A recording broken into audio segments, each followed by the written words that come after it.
So is there a question or a comment, or so use this wonderful experts if you want to know something, or if you have other ideas. If not, as it's already 5 o'clock, I will ask my guests here on the panel for a short, very short idea of what would be their vision for the future, if it's possible for, if in 2 years, as it's a very, very dynamic thing, so not in 5 years, but in 2 years would be a good development.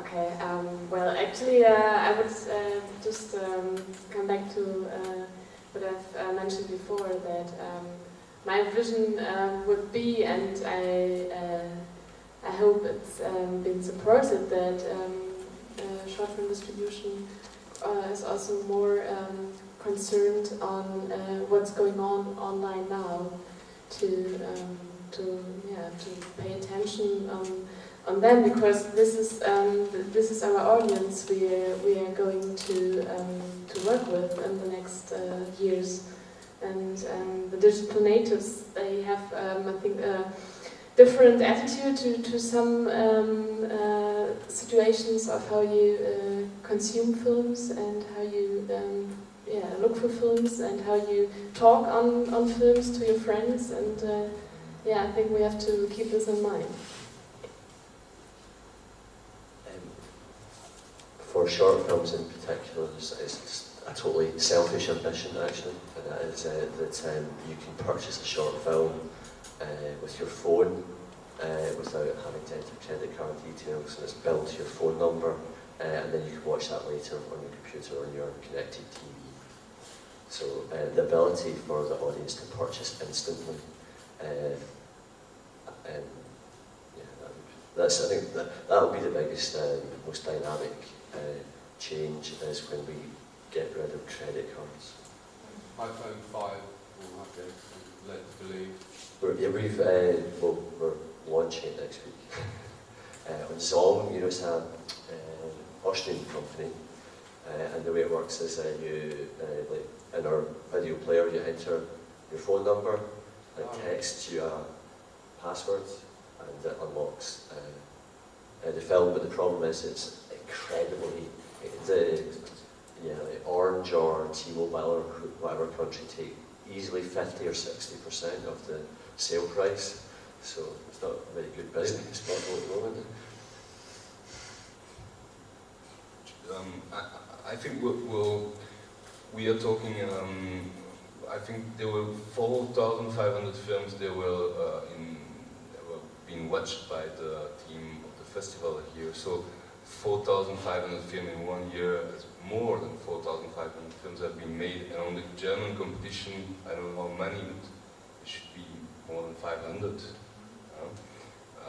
I think if every director, and I know how hard it is to be a filmmaker, societies, if every filmmaker, producer of short film participate on a little fee to develop cooperative initiative of exploitation of short films, where everybody is on the same level, like we try to do it, and maybe I'm pretty sure media could be or should be, or the lenders should be behind this kind of initiative. That could be a good way, maybe, or it's just an idea that I dropped, but to think about exporting correctly and in respecting everybody and creativity of everybody, to make it together, to not depend on anybody, and for sure to organize it now, because tomorrow Netflix, Hulu, iTunes, they will be there, and they will just cut the independent market. Voilà.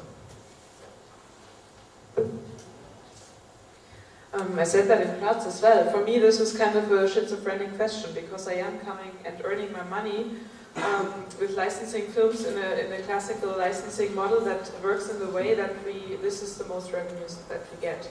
At the same time, as I said, we have this wonderful catalog, and I would love to spend my time playing around with it and making it accessible and showing it to people via the net, so using that way. So my vision kind of would be that it all melts down, but it all exists at the same time, which kind of starts to happen. Yeah, basically it's a personal thing, because for me, when it comes down to my job, I just would like to not think it as a contrary, and be able to play with the catalog and not think about, oh, but we will receive 10 cents and the filmmakers 6 for film. I would just like to have some freedom to work in each field to bring the good shorts that we have out there. And on a general note, the thing that once again shows is that a short film is as much work as a feature film.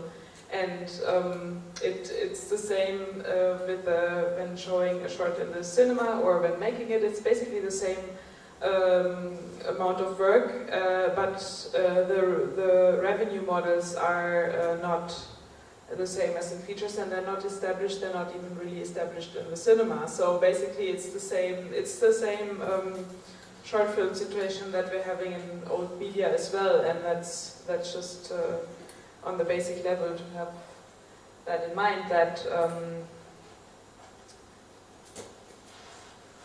yeah, that's it. Concerning this question of digital distribution, it's a little bit hard to have a vision because I'm too much in the stage of curiosity still, and to follow up the developments, and I'm still surprised what's going on. And, so, I mean, one point would be the same like you, that to increase the valuation of shorts in general. But I think just from the practical point of view of daily work, it means, I think for us as a distributor, to put more and more effort in think about each film and about the best as possible exploitation, which doesn't mean that automatically each film is could fit into the internet or could fit on video-on-demand platforms. Some might fit more into the art world, and so I think that's the thing coming to us, that we have to distinguish more and more on each title about the best as possible way to promote it. Yeah, it's kind of what I meant with with the feature film. It's like each work is an individual work, and to take care of it it doesn't matter then what it is, and at the same time it just helps if the filmmaker knows where he would like to get back to Stina's question, where he would like to have his work and what options there are. So basically, it's about awareness as well, where you want to be with your work. Either way, no matter how the market looks, because yeah, in the end, it's about knowing the field or having an idea of it, and then see where you feel at home. So thanks a lot for sharing your experience with us, for presenting your models, and thanks to you for staying, for watching, for asking. So have a wonderful evening.